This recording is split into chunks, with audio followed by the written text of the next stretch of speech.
La Guerra del Pacífico. ¿Cuál fue el contexto en el que se encontraban los países involucrados antes de esta guerra? ¿Cómo se relaciona el salitre con estas causas?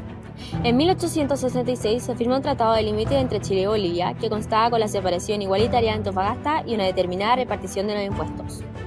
En 1873 se firma un tratado secreto entre Perú y Bolivia que acordaron una alianza defensiva con sus tierras, si es que alguna de estas se viera afectada por la soberanía. Luego de que Agustín Morales subiera al mando, se consideró nulo el acto del gobierno anterior, tratado en 1866, provocando una nueva reunión entre ambos gobiernos, en donde se revisaron y discutieron aspectos del tratado en 1874. Chile lo firma con la condición de que Bolivia no incrementara los impuestos capitales y negocios en 25 años. Cabe destacar que Chile contaba con fuerza, prestigio y relatividad, pero con una crisis económica por déficit del dinero metálico, al igual que Perú y Bolivia, que presentaban deterioro económico e inestabilidad política, luego de su independencia.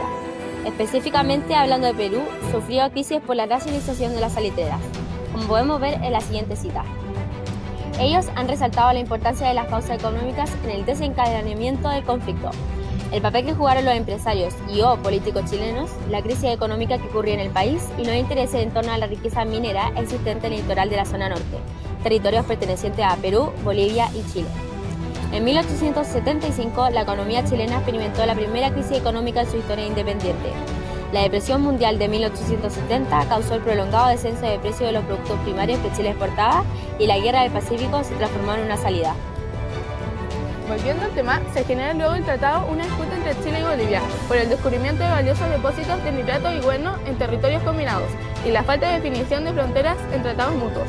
Luego de subir al poder un dictador boliviano llamado Gilerón Plaza, Bolivia decidió incrementar los impuestos a Chile y los exportadores de salitre, violando el tratado acordado 2 años atrás. Por lo tanto, podríamos decir que la principal causa de conflagración fue el salitre. Intermedio. ¿Cuáles son los aspectos económicos, sociales y políticos que se vieron afectados durante la guerra? ¿Y cuáles fueron las batallas más importantes que marcaron esta guerra y asimismo los aspectos nombrados anteriormente? ¿Qué estaba pasando paralelamente en los países involucrados? La guerra se dio por comenzada en febrero de 1879, con la declaración de guerra de parte de Chile a Bolivia. En el momento en que Perú se fue a Bolivia, Chile se dio cuenta del tratado secreto firmado entre ellos en 1873, por lo cual el gobierno chileno le declaró la guerra a ambos. La declaración de guerra sorprendió a Chile y al Perú en completo desarme. Las dificultades económicas de los últimos años los habían obligado a descuidar su preparación militar. Por lo demás, municiones no era lo único que faltaba. Faltaba la organización administrativa del ejército, en una campaña que tendría por trato un desierto, trabajo más arduo y difícil que en la guerra misma. Los enemigos de nuestro país en Europa tenían pretexto para alarmar la opinión universal, presentándonos como una amenaza contra la propiedad de los neutrales. Citas extraídas del libro La Guerra del Salitre. Los principales lugares en que se desarrolló la guerra fueron el Océano Pacífico, el desierto de Atacama, las serranías y valles peruanos. El primer suceso importante fue el bloqueo de Iquique, empezando la campaña marítima, y posteriormente el combate naval de Iquique, el 21 de mayo de 1879, en donde se enfrenta la Covadonga y la Esmeralda, a cargo de Arturo Prat, contra el Huáscar y la Independencia. El bloqueo de Iquique duró 4 largos meses, en que se desgastó la moral de las tripulaciones, casi la disciplina, y en parte el prestigio del eminente jefe de la escuadra.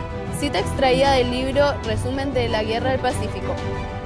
Las batallas finales fueron desiguales, donde pequeñas aldeas como la Concepción fueron atacadas con un grupo de 77 soldados chilenos que resistieron hasta el 9 de julio de 1882. Casi un año después se desató la batalla final Huamachuco, donde los chilenos derrotaron definitivamente a los peruanos. Cabe destacar que al mismo tiempo se vieron problemas en la Patagonia, comprendida entre chilenos y argentinos. Para comprender el contexto, les contaremos que la Patagonia está dividida entre dos partes, la oriental y la occidental.